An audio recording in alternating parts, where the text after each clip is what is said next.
এবারে football world কাপে একটা নতুন জিনিস অ্যাড হয়েছে, সেটা হচ্ছে কানে কানে কথা বলা যাবে না।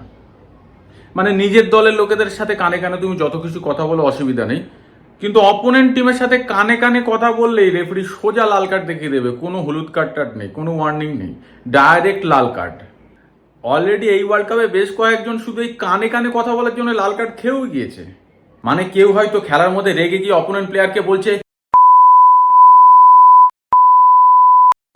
তাতে কোনো অসুবিধা নেই, কিন্তু কেউ যদি মুখ ঢেকে ভালো কথাও বলে, কি বাড়ির সবাই ভালো তো, রেড কার্ড। তবে ফুটবলের যে বিশিষ্ট এবং ব্যতিক্রমী চরিত্র হচ্ছে কোচ। ফুটবলে কোচ কিন্তু ক্যাপ্টেনের থেকেও বেশি ভাইটাল। আর এই কোচের যে কত রকম ভ্যারাইটি হয়, কত ধরনের কোচ হয়, তার কোনো শেষ নেই। কোনো কোনো কোচ খেলা শুরুর প্রথম মিনিট থেকে সন্দিহান যে অপোনেন্ট টিমকে রেফারি টেনে খেলাচ্ছে। রেফারি অপোনেন্টের ফেভারে হ্যান্ডবল দিয়েছে, বাইরে থেকে চিৎকার করছে, হাতে লাগলে হ্যান্ড হয়, হাতে লাগলে হ্যান্ড হয়। প্লেয়াররা মাঠের ভিতরে খেলছে, একে মাঠের বাইরে ঠেকিয়ে রাখা যাচ্ছে না, সেই লম্বজম্প করছে, পাশের কোচের দিকে এগিয়ে যাচ্ছে, ছুটে যাচ্ছে, এই বোধহয় মারপিট বেঁধে গেল। যারা প্রথম খেলা দেখতে এসছে তারা খেলা বাদ দিয়ে দুই কোচের লড়াই দেখছে। তারা ভাবছে এটা মনে হয় খুব ইম্পর্টেন্ট জিনিস, দেখতে হবে। এই কোচ এমন ঝামেলা করছে যে একে থামাতে ফিফা আলাদা করে লোক রেখেছে। লাইন্সম্যান লাইন জাজ করবে কি, একে ঠেকিয়ে রেখেছে, যে কোনো মুহূর্তে মাঠে নেমে যেতে পারে 12 নম্বর প্লেয়ার হিসাবে।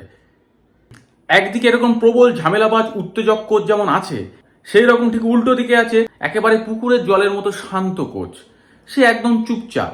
এর টিম হারুক জিতুক সে নিয়ে এর কোনো উত্তেজনা নেই। অপোনেন্টের অ্যাটাক এর টিমের বক্সের মধ্যে চলে এসছে, বারবার অ্যাটাক হচ্ছে, আবার ফিরে যাচ্ছে, এই গোল হলো ভাব, কিন্তু এর এক্সপ্রেশনে কোনো চেঞ্জ নেই। মাঝে মাঝে দেখেছি এরকম শান্ত কোচেরা দর্শকদের মাঝখানে গিয়ে বসে আছে। এই শান্ত কোচেদের দেখে আমার দুটো জিনিস মনে হয়, এই দুটোর মধ্যে একটা জিনিস ঠিক হয়, এভাবে আমি যা শিখিয়ে দিয়েছি আর অপোনেন্ট দাঁড়াতে পারবে না, আমি শুধু চুপচাপ বসে দেখবো, ওরা খেলে জিতে বেরিয়ে যাবে।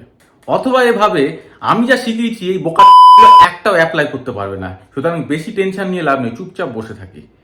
কয়েকজন কোচ আবার বিরাট হিসাবি। এ সবসময় খেলা শুরুর পর থেকে খাতা কলম বোর্ড নিয়ে বসে আছে, এ লিখছে, এর খাতায় সমস্ত ছক টক কাটা আছে, শুধু ছক কাটছে, দেখছে আর লিখছে, খেলা হচ্ছে আর লিখছে। মানে ভাব এরকম, অপোনেন্টের দুটো টিম যা খেলছে খেলুক, সমস্ত ছক আমার হাতে, আমার এই ছকের বাইরে কেউ বেরোতে পারবে না। খেলা চলছে, ঘস ঘস করে লিখে চলেছে। দর্শকরা এর গুরুগম্ভীর ভাবে লেখা ছক কাটা দেখে ভাবে যে কোনো মুহূর্তে একটা এই নতুন ট্যাকটিশিয়ান এসে অপোনেন্ট টিমকে ঘাবড়ে দেবে, যা কিছু করে দিতে পারে। খেলা শেষ হয়ে যায়, তখনও এ বোর্ডের মধ্যে লিখে চলেছে। এই হিসাবি কোচের বাইরে কিছু কোচ আছে হাই প্রেশারের কোচ। এ এত প্রেশার নেই খেলা চলাকালীন, এই আয় ওদিকে,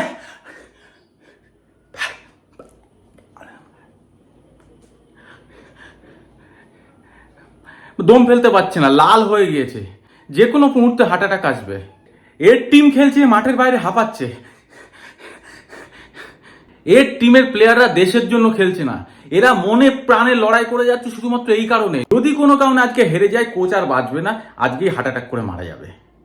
তবে ফুটবল খেলায় মেসি, রোনাল্ডো, এমবাপ্পে যতই বড় বড় হিরো হোক না কেন, খেলা চলাকালীন কিন্তু মাঠের একমাত্র হিরো হচ্ছে রেফারি। সারা বছর এই রেফারি যখন প্রোফাইল পিকচার আপডেট করে তখন 22টাও লাইক পড়ে না, অথচ মিলিয়ন মিলিয়ন ফলোয়ার্স থাকা প্লেয়াররা এই রেফারিদের সামনে এসে কেঁচো হয়ে যায়, রেগে মেগে ছুটে এসে রেফারির কাছে হাত পিছনে নিয়ে। বেশি কথা বলাও যাবে না, বললেই কার্ড। শ্রীকৃষ্ণের যেরকম সুদর্শন চক্র, রেফারিদের সেরকম হলুদ কার্ড লাল কার্ড, বের করলেই বড় বড় প্লেয়াররা শান্ত। ফুটবল খেলায় যাকে দেখে আমার সব থেকে বেশি কষ্ট হয় সে হচ্ছে লাইন্সম্যান। এ পুরো 90 মিনিট মাঠের লাইন ধরে এ মাথা ও মাথা দৌড়ে গিয়েছে, প্লেয়াররাও অত দৌড়ায়নি, অথচ একবারের জন্য ক্যামেরা একে ধরে না। কমিটিকে একটা বাঁশি পর্যন্ত দেয়নি, যে একটা অন্যায় হলো একটা বাঁশি দিয়ে বলবে পু এখানে অন্যায় হয়েছে। আমি আজ পর্যন্ত কোনো লাইন্সম্যানকে কথা বলতে দেখিনি যে কথা বলছে। আমার তো মনে হয় বেছে বেছে বোবা লোকেদেরকে লাইন্সম্যানের জন্য কাজে রাখা হয়, যারা কোনো কথাই বলে না, শুধু ফ্ল্যাগ নিয়ে দৌড়ে যায় মাথা মাথা। ওয়ার্ল্ড কাপ ফুটবল জমে উঠেছে, তার মধ্যে আমার এই পর্ব যদি আপনাদের ভালো লেগে থাকে তবে অবশ্যই লাইক করবেন এবং কমেন্টস করবেন যে আপনারা বিশ্বকাপে কোন দলকে সাপোর্ট করছেন। ভালো থাকবেন। চ্যানেলে যদি নতুন হন তাহলে সাবস্ক্রাইব করে যাবেন, আর আমার প্রত্যেকটা ভিডিও যাতে সবার আগে আপনার কাছে পৌঁছে যায় সেই জন্য বেল আইকনটি অবশ্যই ক্লিক করে রাখবেন, নোটিফিকেশন অন করে রাখবেন। ওয়ার্ল্ড কাপ ফুটবল জমে উঠছে দ্য ফান মানের তরফ থেকে। নমস্কার, গুড বাই সবাইকে।